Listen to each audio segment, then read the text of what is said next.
Buenos días, mi nombre es Carlos Gustavo Laburda, soy graduado recientemente con un doctorado en letras en la Universidad de Northwestern en Estados Unidos e investigador postdoctoral y docente de posgrado en el Departamento de Español y de Portugués de la Universidad de Toronto con una beca del Consejo Canadiense. Es un privilegio darles la bienvenida.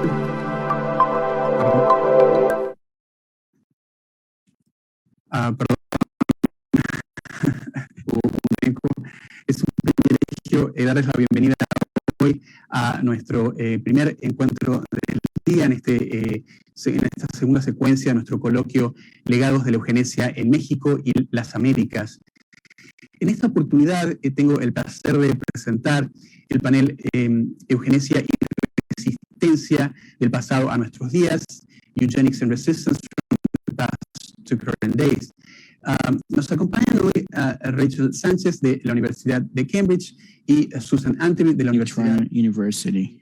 So we'll proceed to read out their CVs. Rachel Sanchez is a PhD fellow in the sociology department for Cambridge University.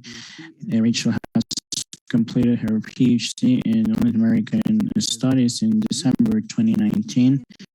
Her specialization area, Eugenics, critical theory, and scientific racism, healthcare sociology, and illnesses, emphasizing in gender studies, queer theory, and social inequalities. They will undergo a 4-year research study starting October 2021. Susan Anthony is an associate professor of Latin American Studies in the Toronto University for Spanish and Portuguese departments, devoted to the corporally and cultural production in contemporary Mexico in the 20th century. He's the author of the Archive, Disability and Post-Revolutionary Post-Mexican Revolutionary Production by the Michigan Press, and Inscription, Spanish American Real Difference and Stability of 09. Her co-edited volumes include Free Access to American Literature and Faith Through Disability Studies of 2016, and The Matter of Disability Materials by Politics, Great Affect with Shane Snyder, among others, by Michigan Press in 2019 as well. Her research has been sponsored by SHIRK, Research Council, and Social Sciences. Today's interventions will be from Castellano to Chican collectivity and the relationships with Eugenics in Mexico. And Mrs. Susan Anthony's presentation will be Eugenics or Transhistoric Vulnerability. So without further ado, let's see the presentations, and then there will be time for questions and discussion.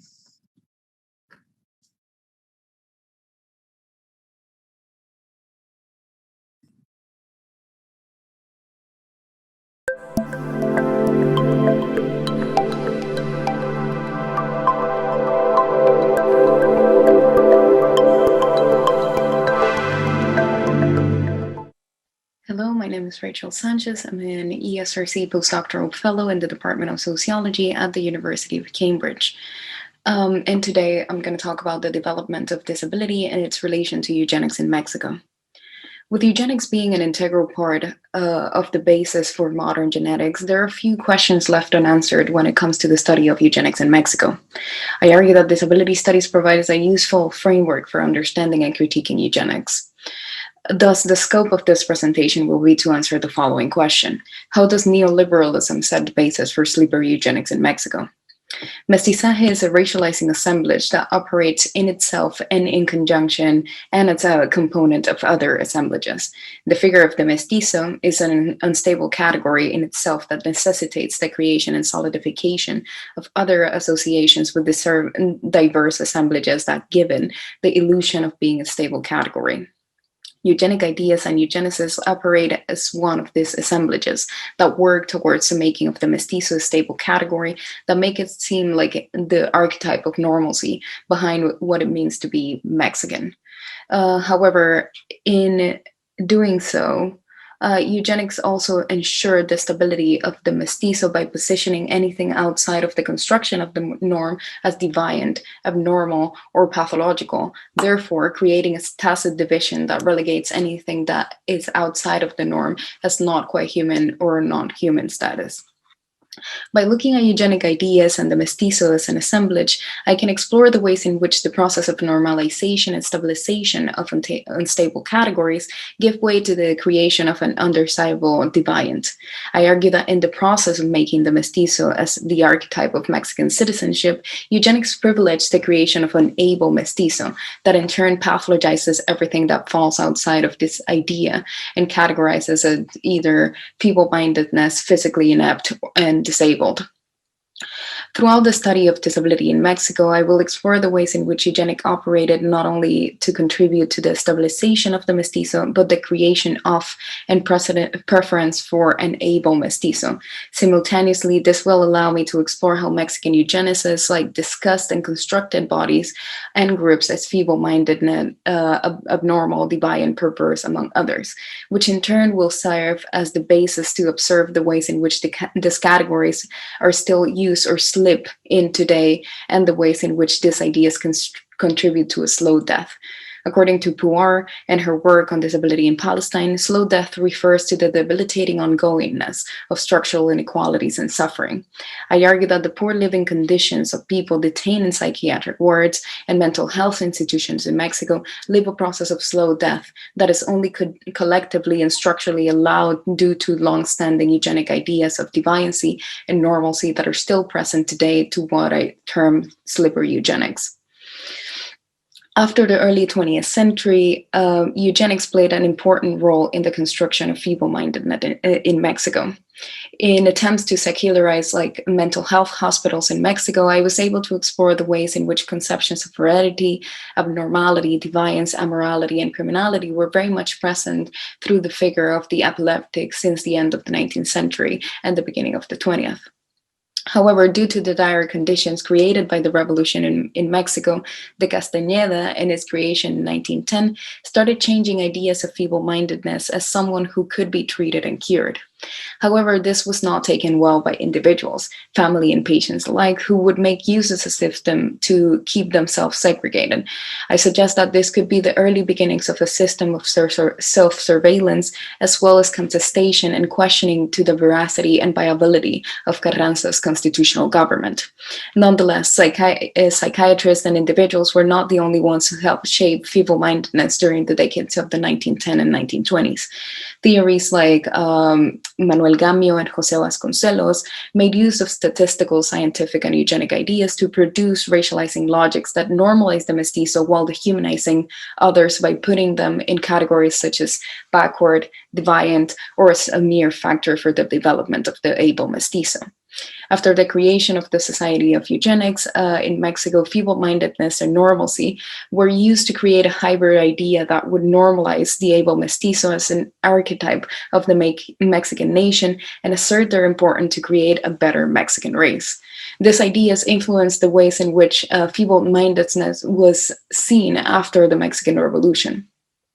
Mexican eugenicists would mention different categories considered as deviant as a way of linking them to hereditary and degeneracy and a social threat, criminality, sexual perversion, physical degeneration, alcoholism, among others. However, through the eugenicist discussions, I was able to examine the ways in which these categories intersected with race, class, gender, among other factors.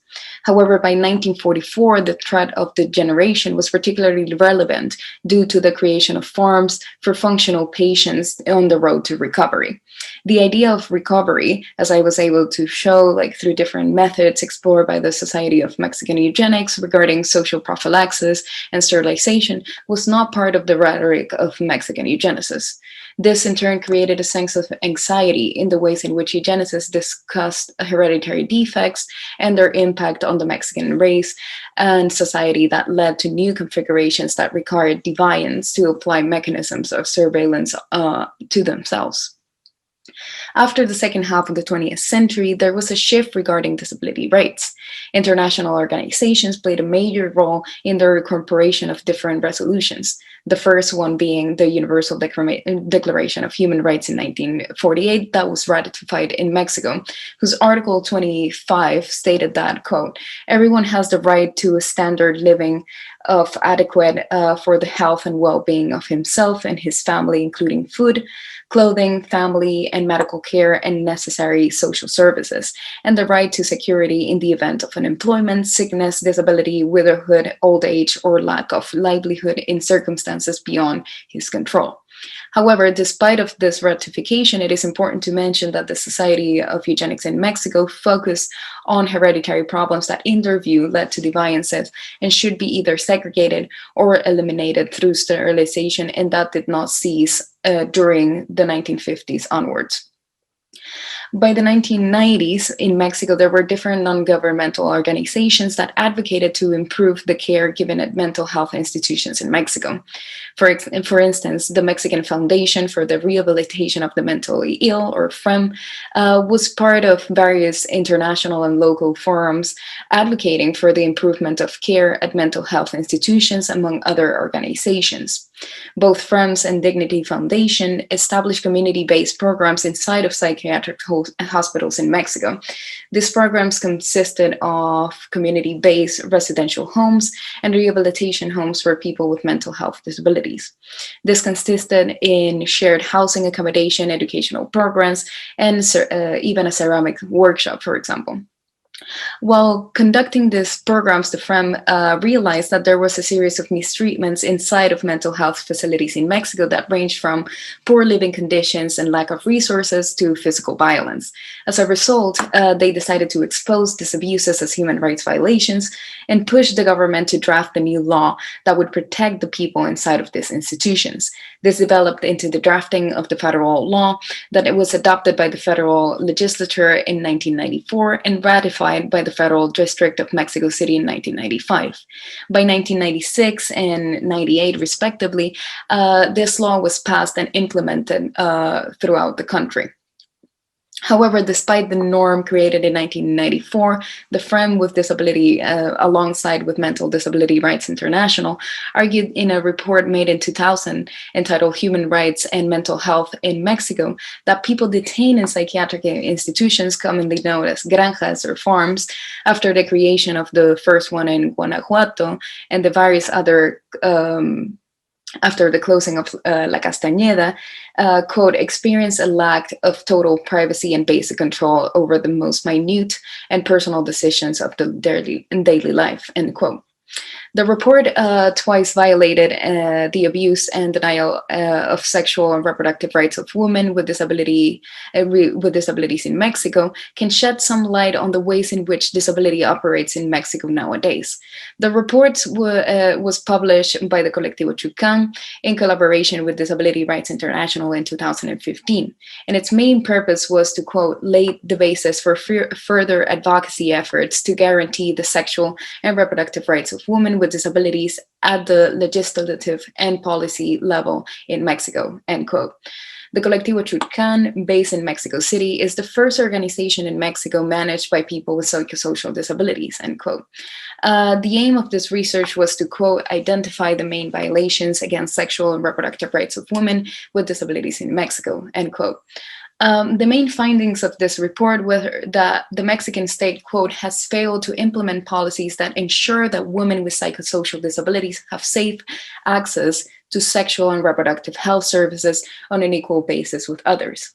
The Colectivo Chucan and Disability Rights International found that over 40% of the women that were interviewed in Mexico City had suffered abuse while visiting a gynecologist, including sexual abuse and rape. They also found a high rate of forced and coerced sterilizations documented on these interviews. I argue that slippery eugenic allows us to observe how ingrained eugenic ideas are in society and the ways in which they have been internalized through a mode of self-management. Women with psychosocial disabilities in Mexico are structurally oppressed by historical eugenic ideas that input contemporary Mexico. There have not been policies for women with psychosocial disabilities to have safe access to sexual and reproductive services because of an idea that, quote, they should not be able to reproduce, end quote. In the first place, due to their eugenic threat of hereditary degeneration. For instance, it is said on the report that the director of an institution that houses children with mental disability expressed that, quote, all of the girls have to be sterilized. This shows the ways in which the belief that certain groups should not have a say regarding their reproduction, as they have been constructed as deviant or abnormal, and therefore a threat for the future composition of the nation. However, these eugenic ideas have also been internalized by them at an individual level. For instance, on question number 16 of the report, it was asked if women with disabilities had the right to be mothers. And to frame this question, they put an example of a 30-year-old woman from the south of Mexico who has developed a mental disability. And they say, a few years ago, she was also diagnosed with depression. Maria and her partner are thinking about starting a family. However, they have faced opposition from their family, friends, and doctor. And the question goes, in your opinion, can this woman be able to choose to reproduce? And among the 51 women interviewed for this report, 27% answered no or I don't know. On his work about sexuality and disability in Britain, Shakespeare mentions that, quote, sexuality for disabled people has been an area of distress and exclusion and self-doubt for so long that it was sometimes easier not to consider it than to engage with everything from which so many were excluded. End quote. This idea that disabled people should not be able to reproduce or allowed to reproduce, or could even consider the possibility to reproduce, stems from eugenic ideas regarding the threat of degeneration and the mission to better the race in Mexico. However, the fact that such a significant percentage of women said no or I don't know represents the ways in which eugenic ideas have been internalized and translates to an individual self-management of woman or of this woman pathologized throughout the 21st century or the 20th century onwards. In this report, it is also indicated that while visiting at gynecologies, the women interviewed were subjected to abuse, including sexual abuse or rape.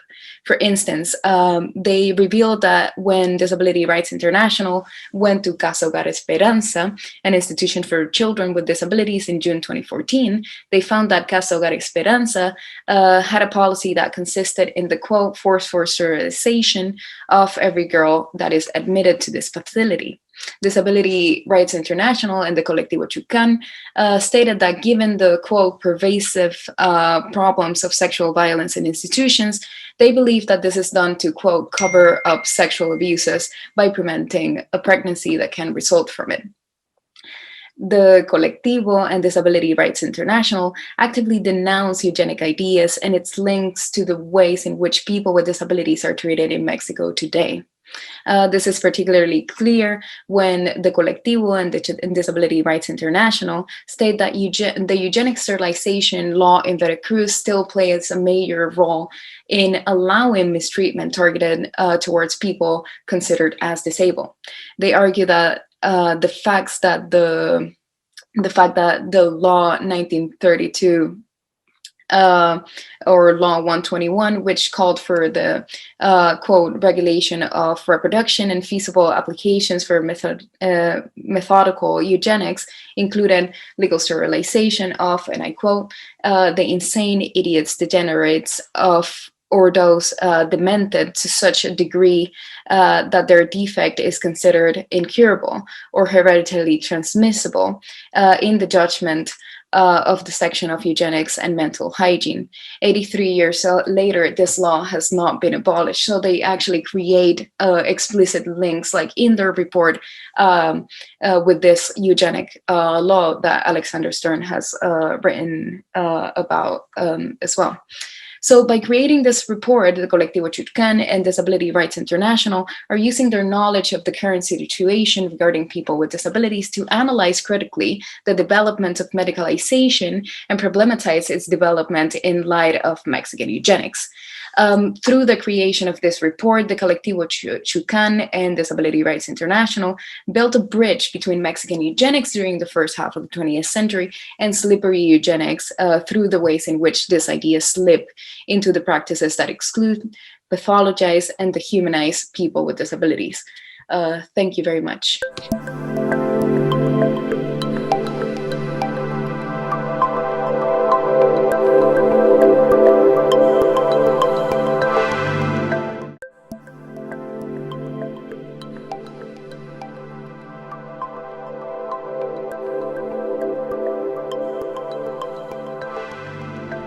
Good morning. Buenos días. Thank you for joining us in this session. My name is Susan Antebi. My presentation is titled Eugenics and Vulnerability, a Transhistoric Reflection. This presentation offers a reflection on the cultural production around vulnerability, which is frequently linked to notions of disability and which is shaped by the biopolitical conditions of the 20th and 21st centuries in Mexico.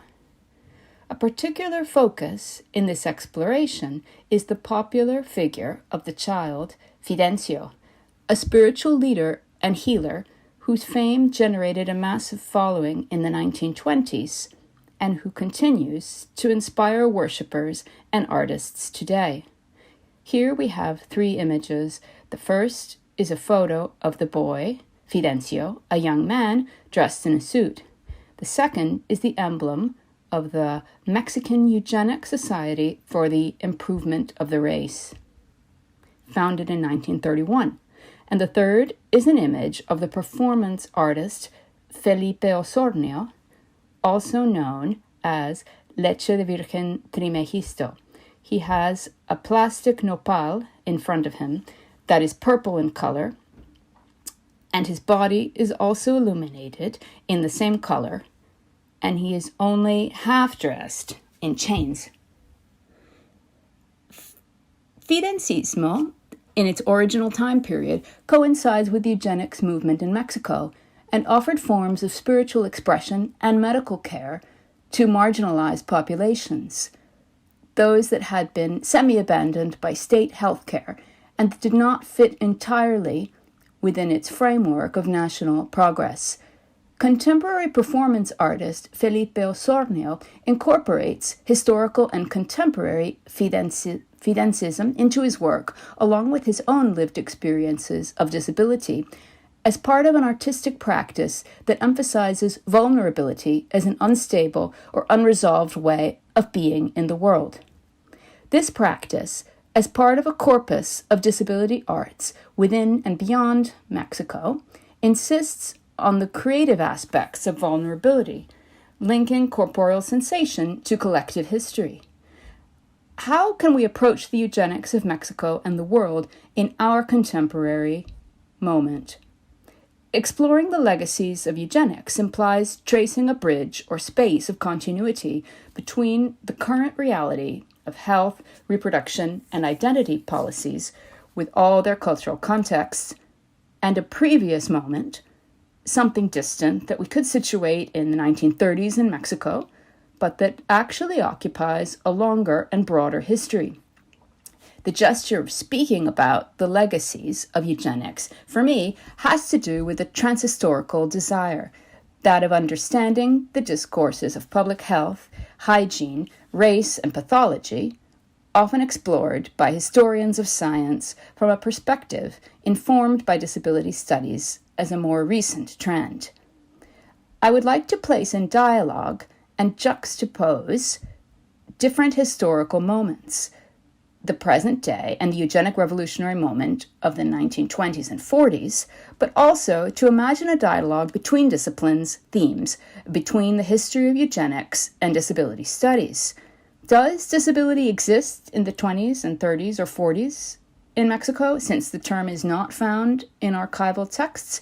Can we talk about eugenics without explicit evidence of sterilizations or genocides? What happens to the same archival texts when they fall into the hands of disability theorists today? How to respect the text and at the same time respect the bodies and the stories? My approach to this corpus, in a transhistorical and transdisciplinary way, obeys the concept of the embodied archive. I understand the embodied archive as a moment of encounter between flesh and archival text, as a process of activation and production of the senses. In this process and space, documents and bodies continue to recreate and renew their stories in a continuous present time. Finding, reading, and absorbing the texts, embodying the archive, means putting in motion, in an always incomplete and unstable way, the stories and bodies that have produced us, or that we are, even if we can never grasp or touch them. It also implies the risk of violence, of misunderstanding or distorting the meaning of the texts, an action that perhaps also puts the researcher or artist at risk, and that reveals the vulnerability of past and present. I begin this process here by telling a story, or two different stories, that seek the bridge that would unite them. José Firencio de Jesús Cinto Constantino, later known as the boy Firencio, was born in a municipality near Guanajuato in 1898. In the image, there are three photographs of the boy Firencio. In the first, he's removing a tumor from a patient's knee. In the second, he is trying to remove a tooth from another person. And in the third image, he is on his knees carrying a crucifix. Orphaned from a young age, and always very religious, he arrived in the town of Espinazo, Nuevo León, near the border with Coahuila, in the early 1920s, where he worked as a servant and cook. He later became famous for his abilities as a healer. His fame increased when he managed to cure the owner of the hacienda, and even more after his meeting with President Plutarco Elias Calles in 1928, whom he also cured of an unspecified disease. The boy Firencio's healing methods included operations without anesthesia, using a piece of glass, baths in a mud pool, swinging sessions for the mute or crazy patients, among others. According to a young brother of the boy Firencio, Joaquin Constantino Cintora, interviewed in 1968, the boy, and I quote, cured patients with leprosy, cancerous tumors, hydropic, tuberculosis, crazy people, sight, childbirth, and other diseases, end quote.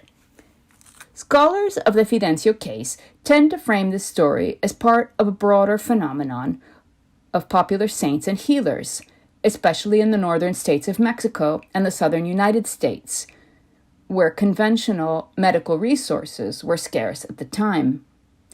Firencio, who had thousands of followers who came to Espinazo by train and camped in the surroundings, and Firencismo, are understood as an example of marginal tendencies of the Catholic faith, or even as a new religion.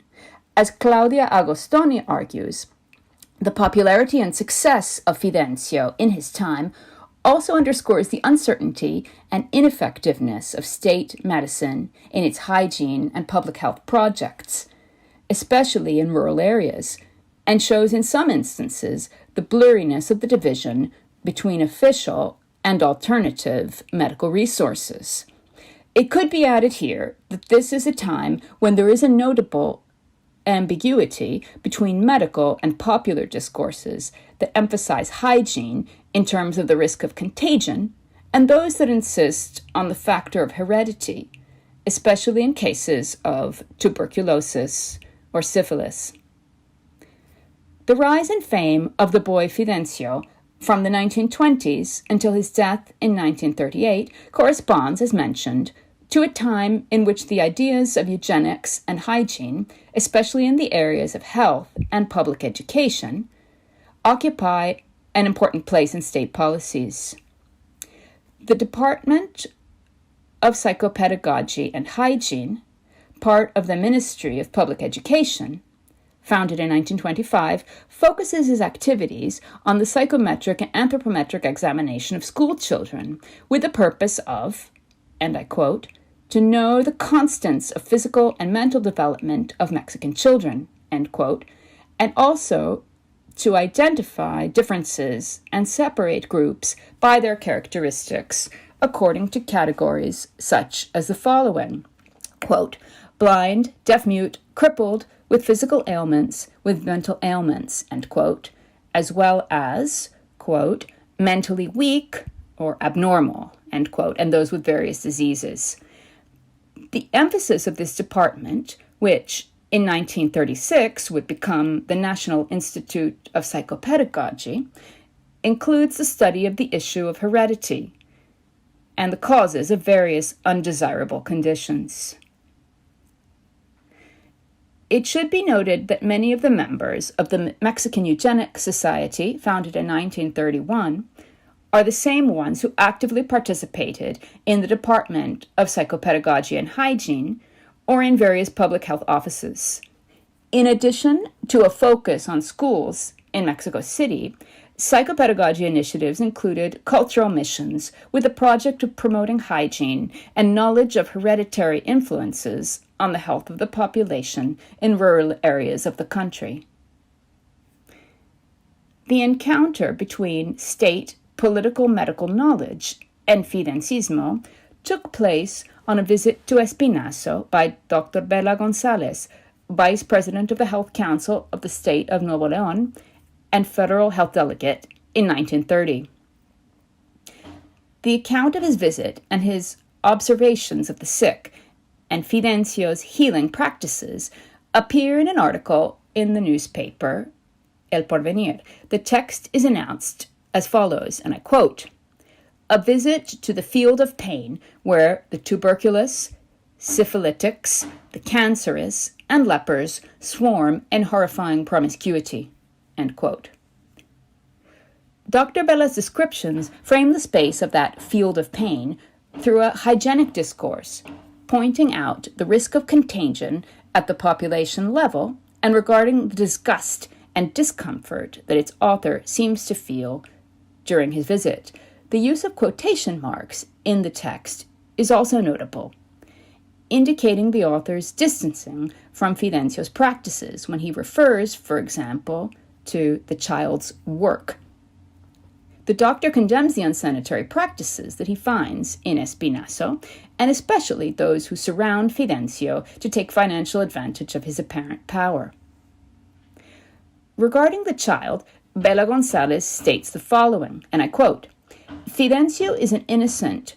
He suffers without knowing it, a mental illness consisting of believing himself enlightened and charged with taking away the pain from those who suffer.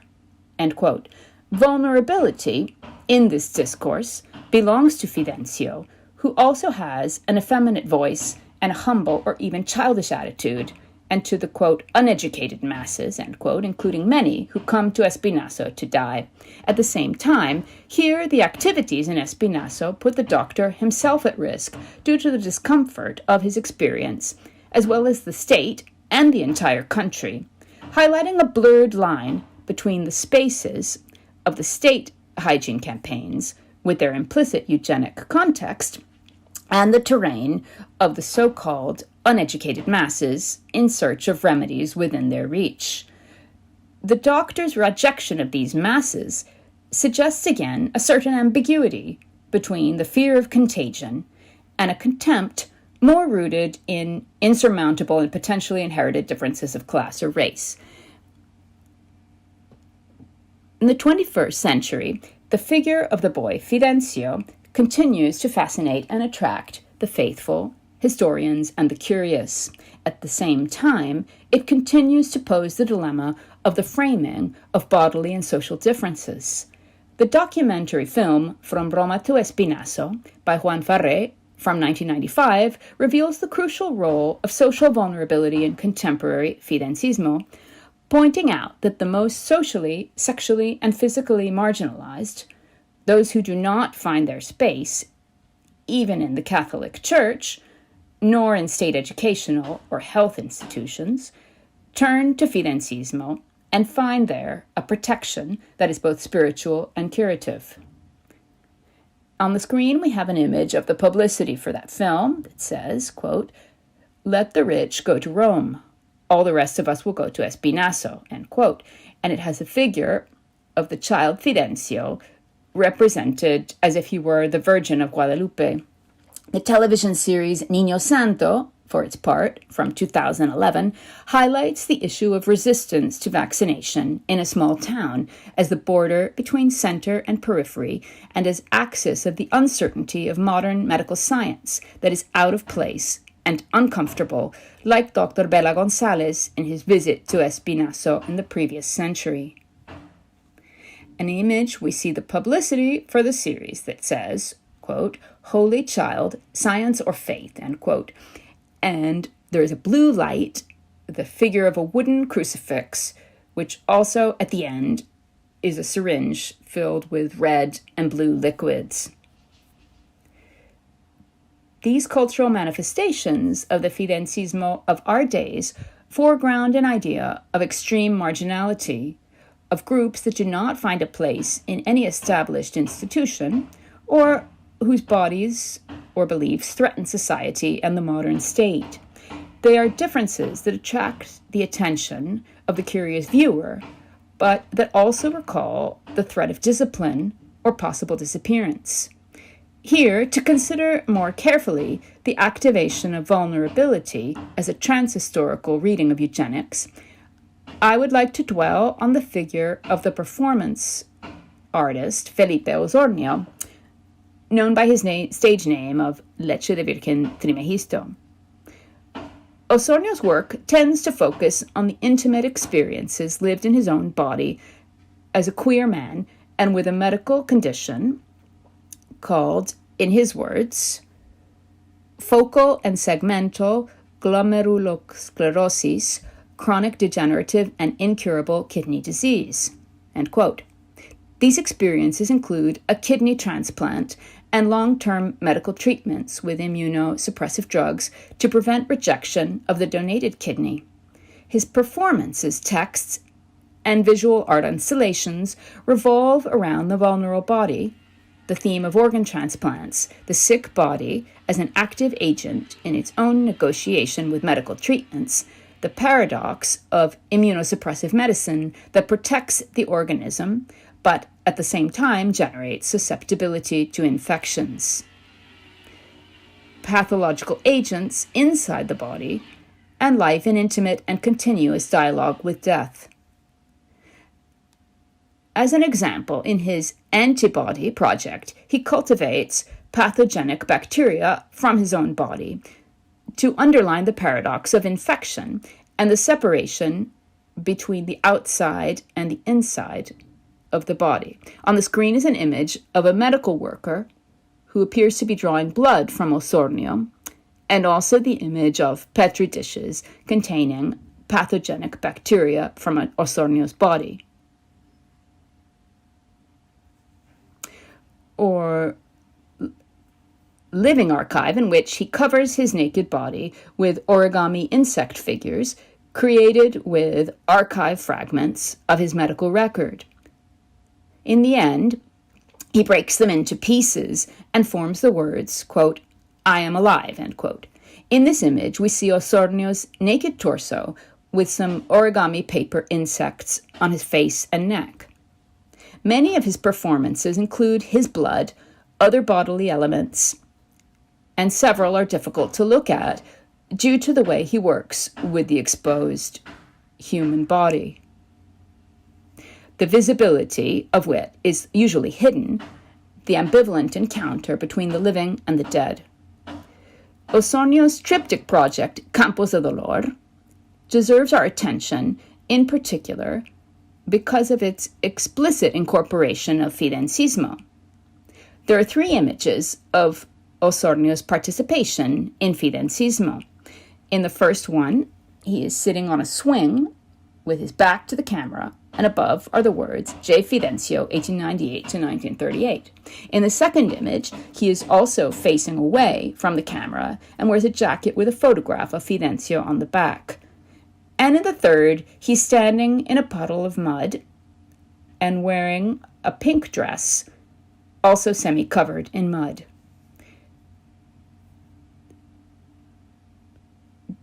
The artist states, quote, "Fields of Pain, strongly inspired by the life and work of the child Fidencio, addresses disease and functional diversity and seeks the creation of unconventional methods of emotional and spiritual healing through performance art," end quote. The repeated insistence in Osornio's texts on the intimate and bodily aspects of his work, the centrality of his clinical record, and his own pain reminds us of the role of vulnerability, an element that links him to the figure of Fidencio. Undoubtedly, the risk of contamination when working with pathogens or with human blood in contact with the public and the risk of offending modesty are real in these works, perhaps reminding us of the visit of Dr. Bela González to the Field of Pain in 1930. As Xiomara Cervantes Gomez also notes, this issue of the risk of contamination has emerged in a presentation by Osornio, highlighting the way in which the theme of the threat of the marginal becomes tangible and provokes rejection in a public that does not want to be contaminated. Vulnerability as an artistic strategy and lived experience is emphasized here due to the way in which the artist opens himself towards a historical and continuous reference, that is, Fidencismo, and the precarious populations that encompass past and present.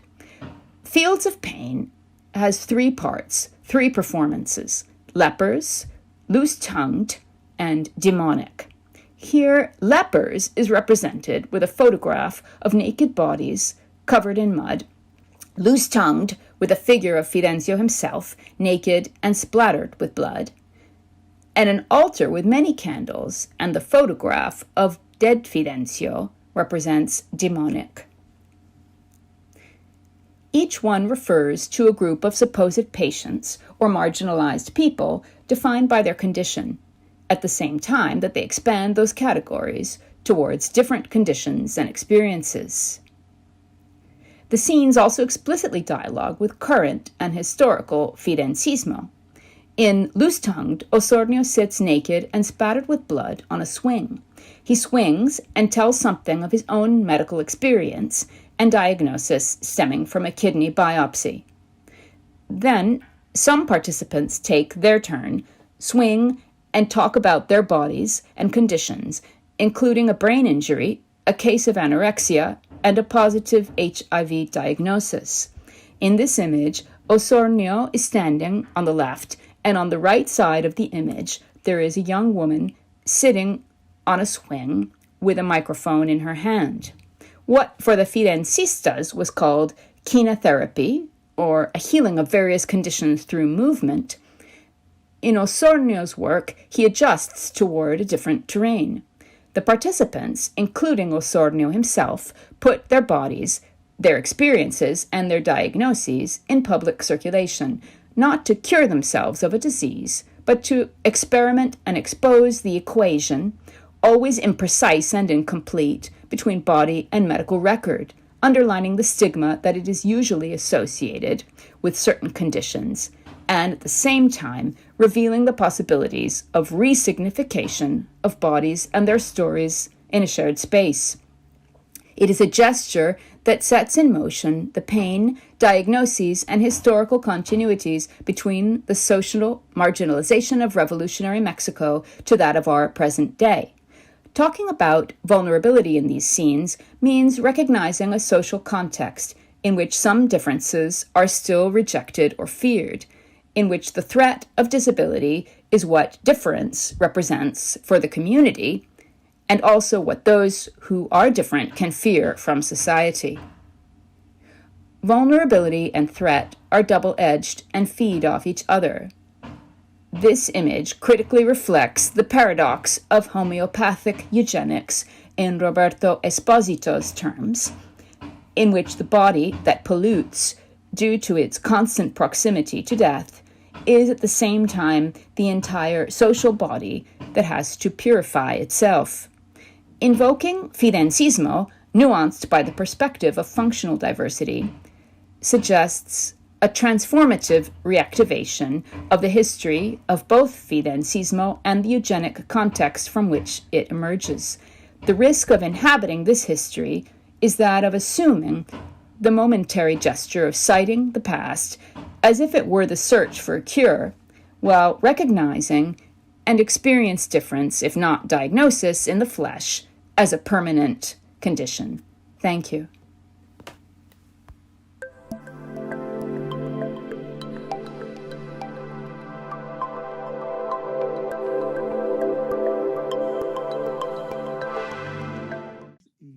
So the questions will be put in the chat, in the Zoom chat, correct?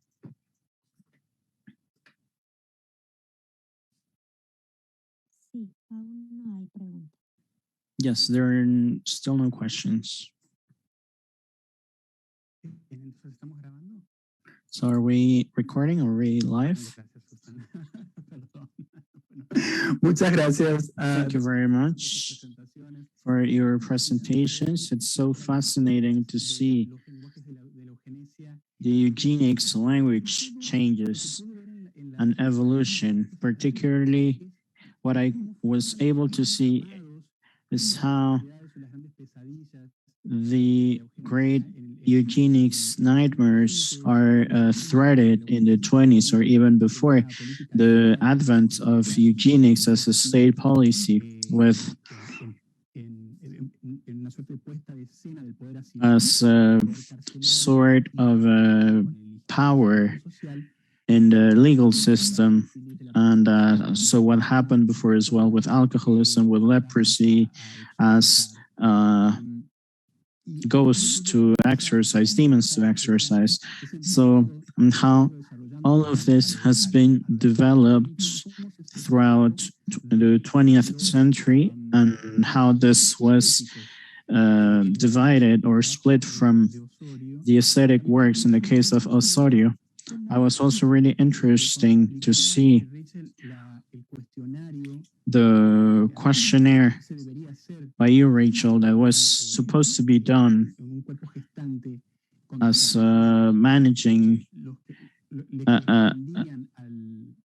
as an incipient disabled body, and those who responded to this questionnaire had already embedded this eugenics language. So I would want to open the floor, steering towards that evolution in terms of rehabilitation, and on the other hand, how the aesthetic artifacts were helpful in promoting the a new understanding of what an illness is and a vulnerable body, as a critique to the 19th century ancillary power, where the body became a work of art. So my question for Rachel would be, how do you think this has been developed or mutated, or otherwise, the rehabilitation understanding for geopolitic projects that we still refer to as ancillary powers? How do you think this has been threaded down and evolving?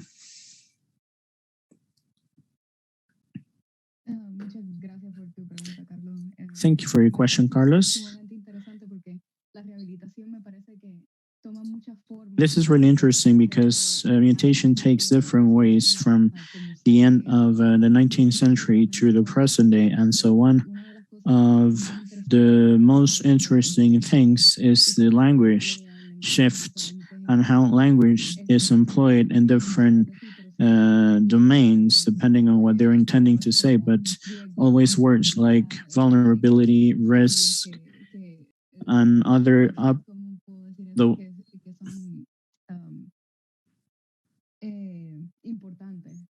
word living that's important to take into account, and how this feeds back into what today is understood as disability and its studies. In the end of the 19th century, an epileptic person was regarded as being possessed, as an amoral figure. And at the beginning, when we tried to divide church from state, from in the mental health facilities, there are many ideas that are still roaming about. But when La Castañeda was conceived, we also had the Eugenics Mexican Association, their leaders, Manuel Gambio, among others,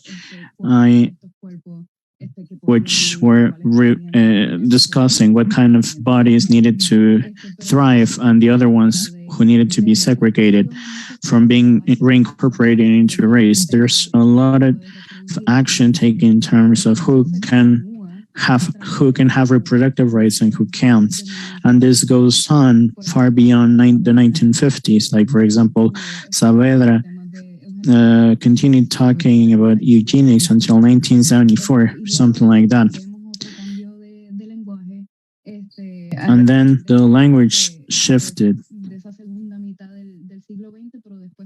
from the second half of the 20th century, but retaining this disabled body understanding of it as an illness. I don't know if I'm making myself clear.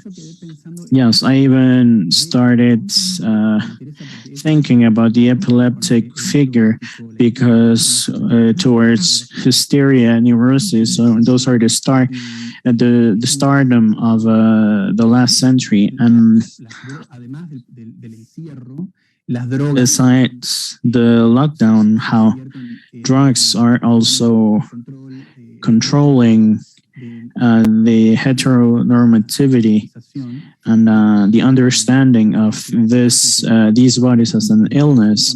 And as you mentioned in your research, the test is also quite important of a contribution to see how eugenics resources work or are embedded in the population,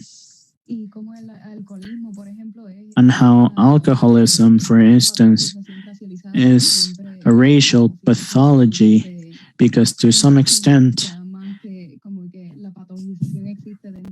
rather as an illness within indigenous communities, and this was a recurrent topic in Manuel Gambio's work.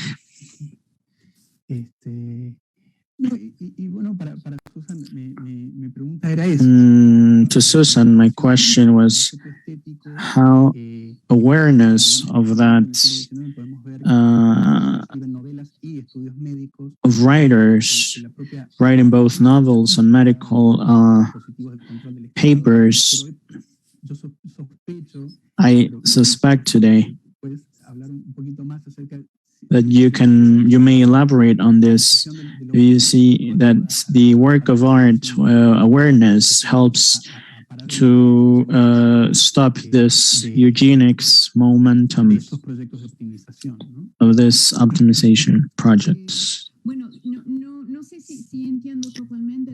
Well, I don't know if I understand the question correctly in itself, but I think in the case of Felipe Osornio, the artist, I think he stands out from and aside from the medical field. What he creates is a call out, and he creates also a file of his own body, and at some points he would emphasize his dependency on the medical system. His performance is rather a fashion show, but this is rather an organ auction. for organ transplantation. So these models are like walking the catwalk. Then you can see the kidneys, lungs, and other organs, and this like appealing to this donation need. So I think this is the middleman between the artist that separates from this step as a call out and somebody that recognizes what's fundamental in all medical progress, because he also recognizes the fact that he is alive is thanks to those pieces of technology regarding transplantation and all the medical advances. So this is sort of paradoxical in his own body and artwork and expression. But I don't know if the question was more or less driven like that. Something that you may overlook in new redemptive readings is that even today there is dependency on artwork of and the medical discourse. So the word that better conveys this reading is seeking dependency and the missing points between the artwork and today's medical discourse. I think this is quite interesting. We have other questions in the chat. So this is a great transmutational work of art for body and soul. Is there a way in which we can identify the impact of our mindsets beyond matter and the relationship that's created from vulnerability to overcome individuality paradigms? And so this is more or less what we are talking about, right? How to read vulnerability from the transmutation from the medical discourse. Adriana Acevedo is asking, would you elaborate more on slippery eugenics?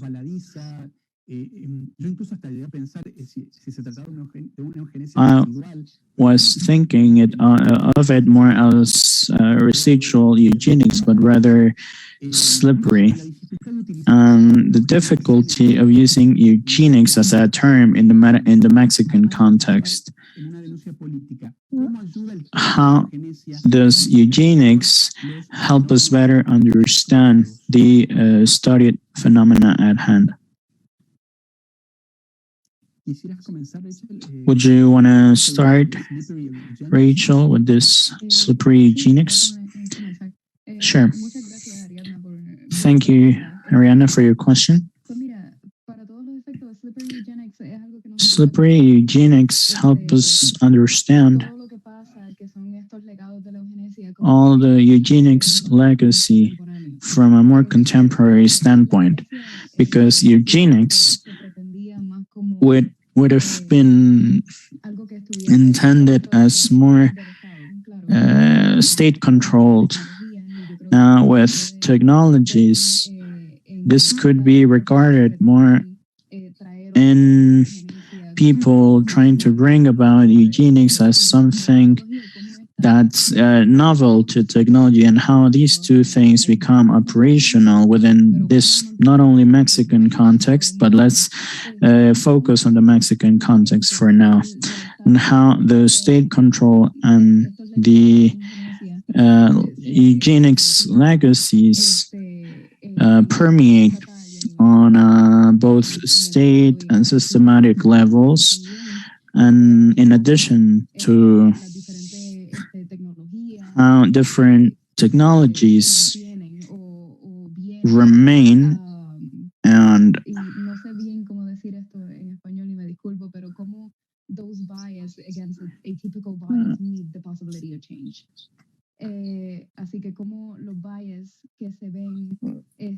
So how bias in these bodies can see a possibility of change and how we're able to work with that. So I think the only way in which we can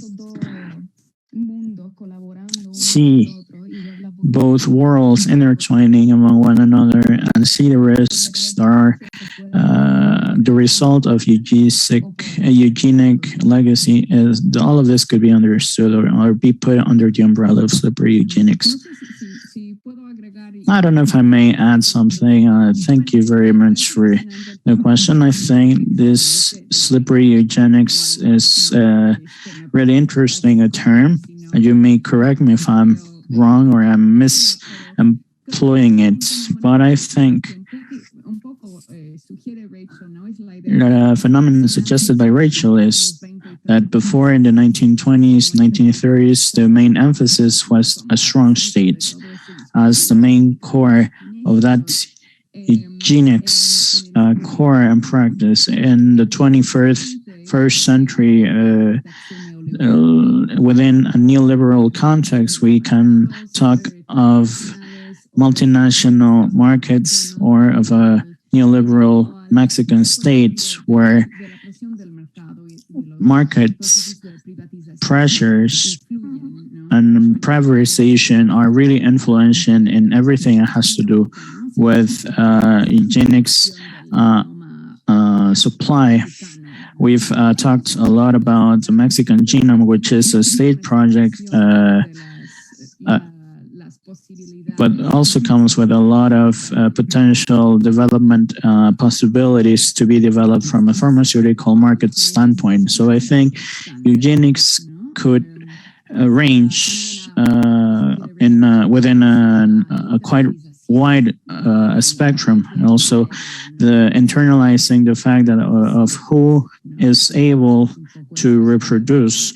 So I think that this is some sort of self-surveillance bottom line. There are many standpoints from which eugenics can be understood within this context. And there are many ways in which we can understand eugenics where there's an eugenic society easily identifiable, whereas in later times, this is a little bit more inconspicuous because some of them would be like, well, this may not be eugenics because X or Y. So, but there are other terms like Rosemary Garland Thompson. She talks about velvet eugenics. So this is more or less the idea of future moms running a battery of tests to avoid the risk of a wide array of potential conditions on the medicine choices that we have, which may seem positively regarded as for families because you will have the freedom of choice and so on, but which at the same time incline themselves to more troublesome possibilities if we think of it as how this future is being regarded afterwards. It's interesting both in the Mexican and the global context because these are very different ways of understanding eugenics. There are other questions as well. So Carlos, you have the floor.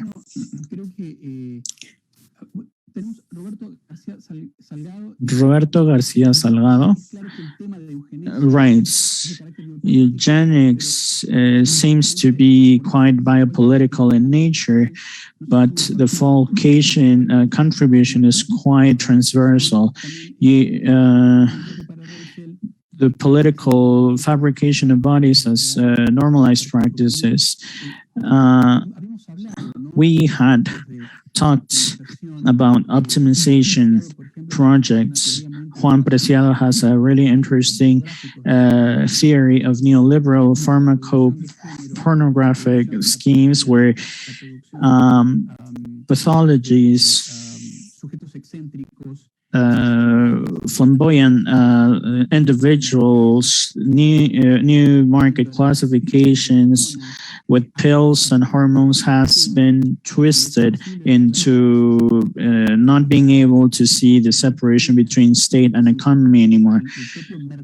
So the own market is a a part of these optimization practices. So I think this is the difference between Foucault project in the 19th century and what we can see today with neoliberalism.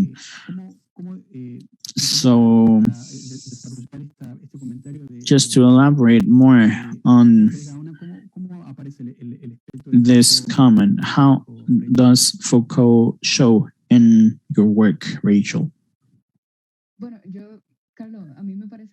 Well, Carlos, I think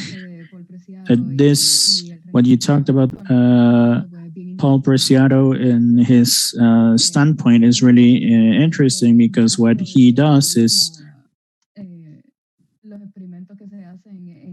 starting by looking at the experiments run at the Puerto Rico archipelago and how in 1947 we started to think of Puerto Rico and its commonality state as a laboratory. So this is intertwined with the embodied archive that Susan can talk a little bit more about. Regarding Foucault, I did use Foucault for my main dissertation.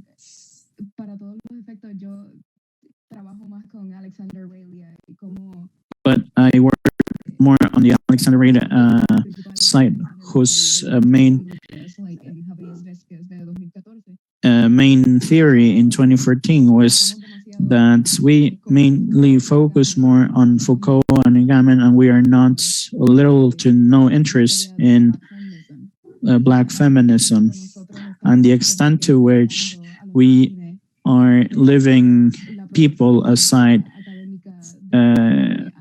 the academia productions, but Foucault is the easy way out. So I think there's something there that we need to double check, especially when talking about racialized bodies and so on. Thank you, Rachel.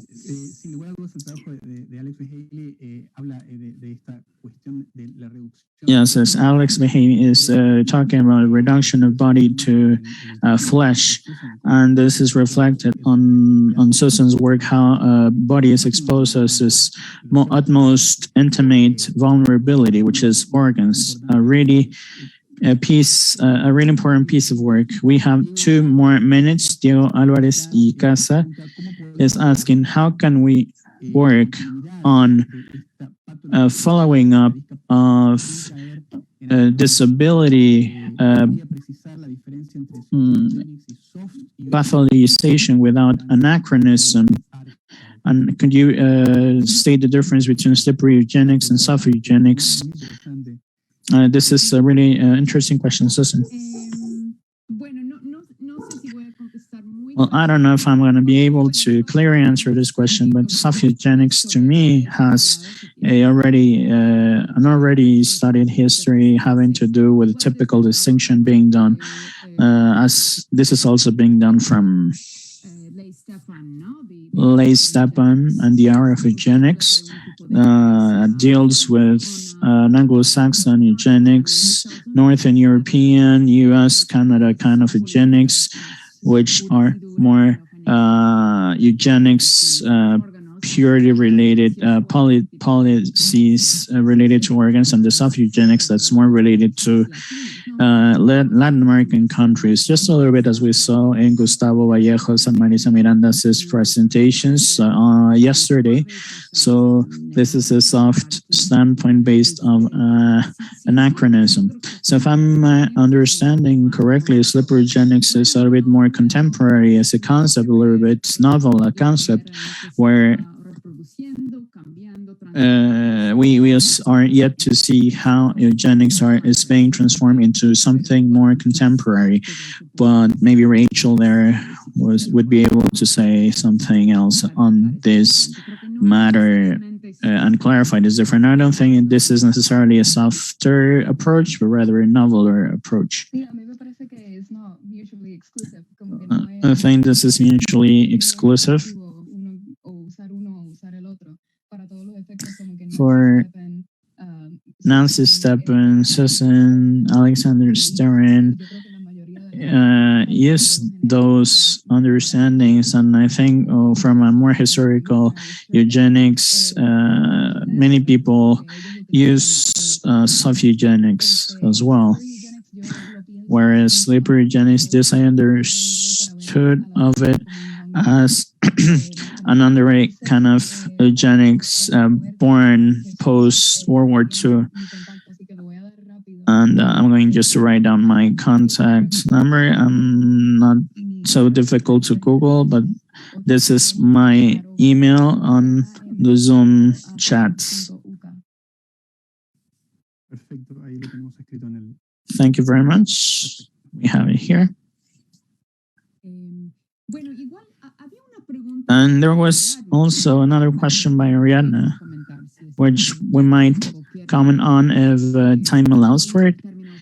How does eugenics help better understand the already studied phenomena on top of having a political call-out, which I think is rather complex yet a good question. Something off the top of my mind right now is Osornio's work, interesting work as a eugenics metaphor, how his body is exposed in a paradoxical way of what's internal and external, what's public and what's private, and a pathology as ongoing risk, as if the body were a micro universe of society. So this is like having a violent, flashy paradox, which may be used as a call-out, but also as a clarification and a means for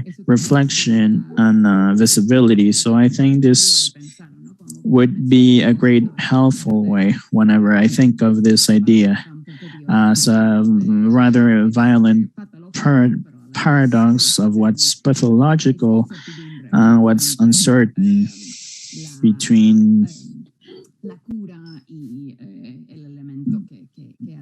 the cure and the foreign attacker. But this is applicable for both dissertations.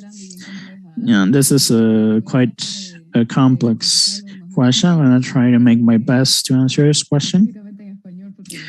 Specifically because, in Spanish, because it's been so much time that I've been here that my Spanish is rather rusty. But eugenics is,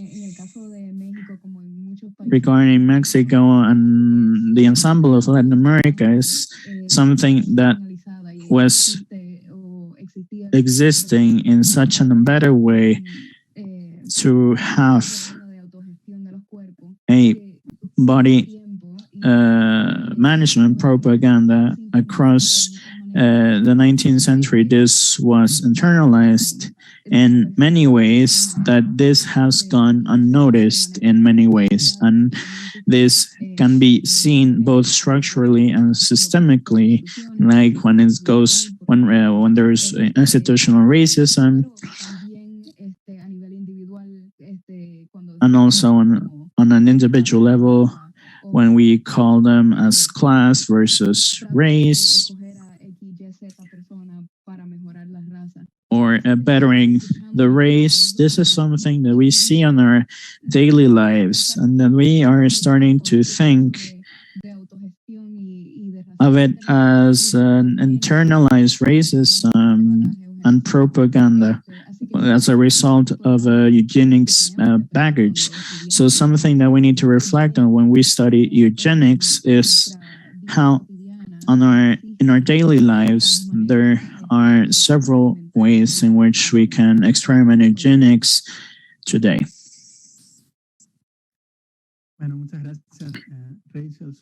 Thank you very much, Rachel, Susan, for both presentations and discussions.